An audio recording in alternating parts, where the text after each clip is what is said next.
Welcome back to my series, The Bible Doesn't Make Any Sense. Today's episode, Genesis chapters 25 through 33. This is the story of Jacob and Esau. Now, I made a video about this story like a year ago. Never made it an episode of The Bible Doesn't Make Any Sense. Since I didn't, we're going to talk about it now. And there is so much drama. So grab a snack and settle in. Now, remember Abraham and his son Isaac, that whole story of him going up to sacrifice his son and God stopping him at the last second? Yeah, Esau and Jacob, those are Isaac's kids. And Isaac has a wife named Rebekah.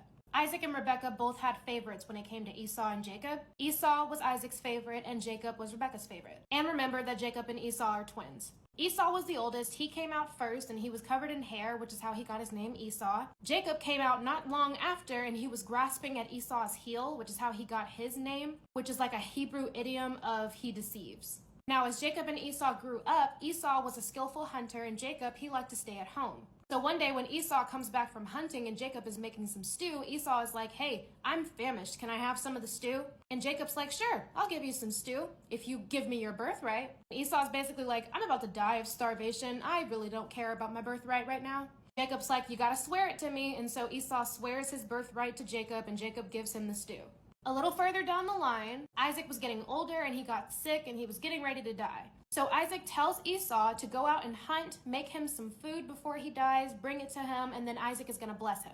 So Esau goes out and goes hunting. Rebekah heard this and went to go tell Jacob what was going on because she wanted Jacob to get the blessing first. So she tells Jacob to go and dress like his brother, put on like some wool to cover his skin, because remember Esau is hairy, to deceive his father into giving him the blessing instead of Esau. Rebekah makes the food, gives it to Jacob, and tells him to go give it to his father, dressed like Esau. Jacob does exactly that, and Isaac doesn't really notice the difference and gives Jacob the blessing. Here's the blessing for those who are curious. May God give you heaven's dew and earth's riches, an abundance of grain and new wine. May nations serve you and peoples bow down to you. Be Lord over your brothers, and may the sons of your mother bow down to you. May those who curse you be cursed, and those who bless you be blessed. As soon as Jacob got the blessing and left the tent, Esau comes back from hunting. And he's like, Father, it's me. I did exactly what you asked, and now you can give me your blessing. Isaac's confused, like, what do you mean? I just gave you the blessing. Then they figure out that it was actually Jacob that Isaac blessed. So Esau's like, well, can you give me a blessing too? Isaac's like, I literally made him Lord over you. There's nothing I can do for you anymore. Then Isaac tells him this. Your dwelling will be away from the earth's riches and away from the dew of heaven above. You will live by the sword and you will serve your brother. But when you grow restless, you will throw his yoke from off your neck. Esau is obviously pissed and he vows to kill Jacob. Rebekah hears Esau saying he's going to kill Jacob and goes to warn Jacob about it. So Rebekah tells Jacob to run and go live with her brother, that he'll be safe there until Esau calms down a bit. And to set this in stone, Rebekah puts the idea into Isaac's head that that's where Jacob needs to go. So Isaac blesses Jacob and sends him on his way. Jacob goes to be with his uncle and he falls in love with one of his cousins named Rachel. And he wants to marry her. So Jacob goes to tell his uncle that he wants to marry Rachel. So his uncle tells him to work for him for 7 years and then once he finishes his work, he can have Rachel. So he finishes his work and then he's like, okay, give me Rachel. I want my wife. But Jacob's uncle had an older daughter named Leah. And apparently their custom was to give the oldest daughter away before the youngest. And so he sends Leah and Leah pretends to be Rachel and she sleeps with Jacob. Then Jacob wakes up, realizes that it's Leah next to him and not Rachel, and goes pissed off to go and talk to his uncle. And his uncle tells him, okay, I'll give you Rachel if you work for me for another 7 years. Jacob agrees, he finishes the bridal week with Leah, and then he gets to marry Rachel, he sleeps with Rachel, and then he does the 7 years of work. So yeah, Jacob has 2 wives now. Now pay attention because this part is where it gets weird, or I guess weirder. This video is going to be so long. Jacob did not really like Leah all that much. What he wanted was Rachel. So what God did was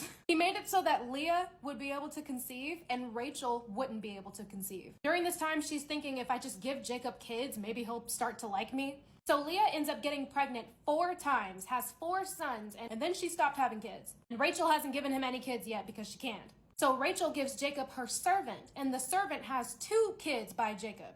Then Leah figures out that she can't have kids anymore, and so she grabs her servant and tells her servant to sleep with Jacob. And Leah's servant gave him 2 kids. So Jacob is sleeping with 4 different women, having children with 4 different women. I'm really trying to paraphrase because these stories are so fucking long. At some point, one of Leah's kids went out and got some plants and brought it back to her. And Rachel wanted some of her kids to have the plants too, and so she asked Leah, and Leah's like, you already stole my husband. What else do you want, bitch? So Rachel's like, fine, you can sleep with him tonight if you give me some of the plants. So Leah sleeps with Jacob and she gets pregnant and has a 5th child.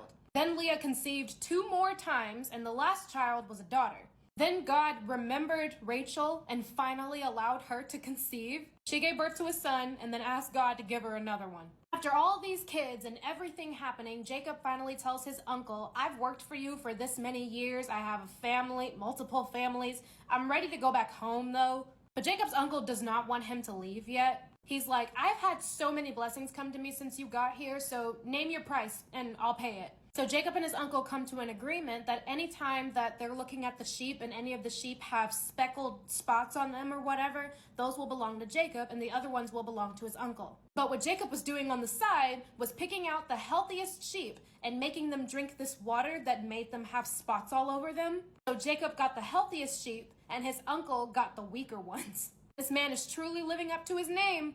There's a bunch of other stuff that happens. It doesn't really matter. When Jacob finally gets to leave from his uncle, he takes his wives and his sheep and all of his kids with him. He gets ready to meet with his brother Esau after like 20 years. That's when the story happens about him wrestling with God and all of that. And when he finally sees Esau, Esau is just happy to see his brother. That's all for Esau and Jacob for now.